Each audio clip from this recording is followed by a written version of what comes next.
तुलसी माता की, शालिग्राम भगवान की।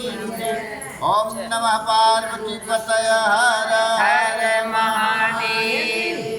और 15वां अध्याय। इतनी कथा सुनकर राजा पृथु ने कहा, हे नारद जी, अब आप भक्तवत्सल भगवान की पूजा का इतिहास सुनाने की कृपा करें।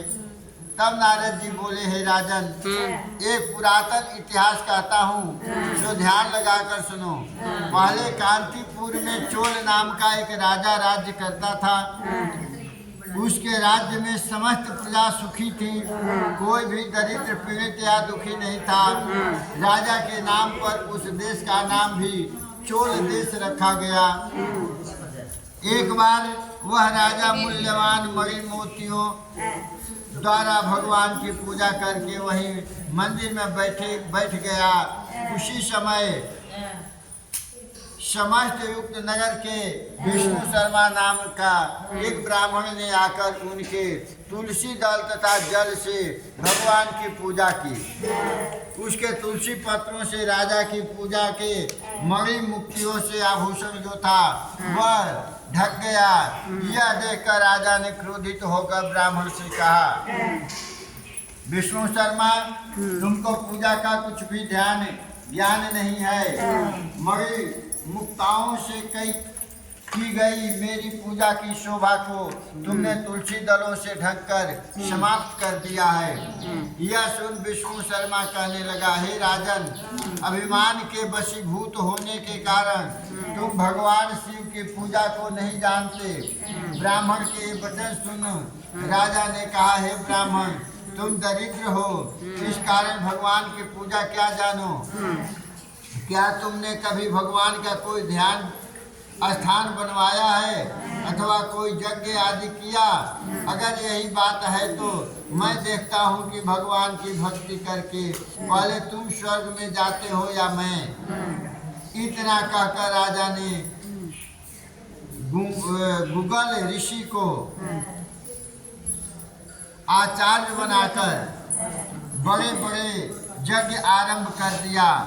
साथ ही ब्राह्मणों को बहुत सा द्रव्य दान देने का, परंतु विष्णु शर्मा सर्वदा की भांति माघ तथा कार्तिक मास के व्रत, तुलसी वन का रोपण, एकादशी का व्रत तथा ओम नमो भगवते वासुदेवाय इस मंत्र का जप करते हुए भगवान की पूजा अर्चना करता रहा। वह उठते बैठते चलते फिरते समय भगवान का नाम स्मरण तथा कीर्तन करने लगा। साथ ही एक समय भोजन करता। एक दिन विष्णु शर्मा ने जो ही रसोई तैयार करके रखी, कोई पाक उठाकर ले गया। उसके बाद उसने सायंकाल का व्रत भंग होने के भय से पुनः रसोई नहीं बनाई और भगवान का भजन करता हुआ भूखा ही सो गया। दूसरे दिन फिर रसोई बनाई और जो ही भगवान का भोग लगाने लगा, कोई भी फिर उसका पाक चुरा ले गया। इसी प्रकार ब्राह्मण को निराहार 7 दिन व्यतीत हो गए।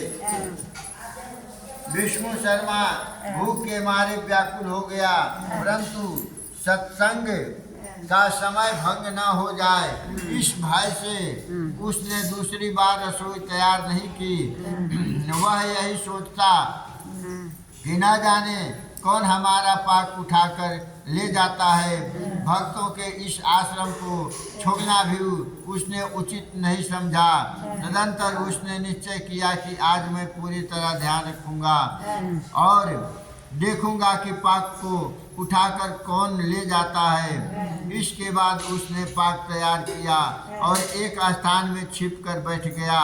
थोड़ी देर में उसने देखा कि अति दीनहीन दुर्बल चंडाल, जिसके शरीर में केवल अस्थियां मात्र शेष थी, छिप कर आया और पाक उठाकर ले चला। उसे देख विष्णु शर्मा का हृदय द्रवित हो गया और फिर प्रकट होकर कहा, भैया रुखा भोजन मत ले जाओ, मेरे पास थोड़ा सा घी है, वह भी लेते जाओ। ब्राह्मण के यह वचन सुनकर भयभीत हुआ वह चंडाल भागता हुआ ठोकर खाकर गिर गया। तभी विष्णु शर्मा भी उसके समीप पहुंच गया और एक वस्त्र से उस पर हवा करने लगा। थोड़ी देर बाद उस ब्राह्मण ने क्या देखा कि उस चंडाल की जगह शंख चक्र गदा पद्म तथा वनमालाधारी भगवान विष्णु स्वयं वहाँ लेटे हुए हैं। उसी समय ब्राह्मण ने भगवान के चरणों में गिरकर नमस्कार किया। तभी रुद्रादि देवता भी वहाँ पर आ गए। ऋषि मुनि वेद मंत्रों से उनका पूजन करने लगे। तब विष्णु भगवान ने अत्यंत स्नेह पूर्वक ब्राह्मण का आलिंगन कर उसको सारूप्य मुक्ति प्रदान किया, मतलब अपना रूप प्रदान किया। तदंतर अपने साथ विमान में बैठकर वैकुंठ लोक को ले गया। यह चरित्र देखकर चोल राजा अत्यंत दुखी हुआ और उसने आचार्य गुगल ऋषि को बुलाकर कहा कि यह सब क्या हो रहा है, जिसके द्वेष के कारण मैंने यज्ञादि किए वह वैकुंठ को जा रहा है और मैं यहीं पर स्थित हूँ। क्या मेरे यज्ञ दान आदि सब निष्फल हो गए? इससे यही सिद्ध होता है कि भगवान यज्ञादि से नहीं केवल भक्ति से प्रसन्न होते हैं। आजीवन ब्रह्मचारी रहने के कारण राजा के कोई संतान भी नहीं थी। अतएव अपना संपूर्ण राजपाट धन संपत्ति अपने भांजे को सौंप कर भगवान मुझे स्थिर भक्ति प्रदान करे, ऐसा कहते हुए यज्ञ कुंड में कूद गया। यह दृश्य देखकर गुगल ऋषि ने क्रोध में आकर अपनी शिखा उखाड़ ली। तब से अभी तक चोल देश में भानजा ही मामा का उत्तराधिकारी होता है और गुगल गोत्र के ब्राह्मण आज भी शिखा नहीं रखते।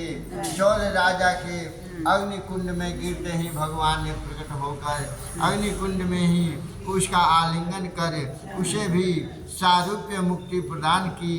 इसके पश्चात भगवान ने विष्णु शर्मा को पुण्यशील तथा चोल राजा को सुशील नामक अपना द्वारपाल नियुक्त किया। इति 15वां अध्याय समाप्त। बोलो वृंदावन बिहारी लाल की जय।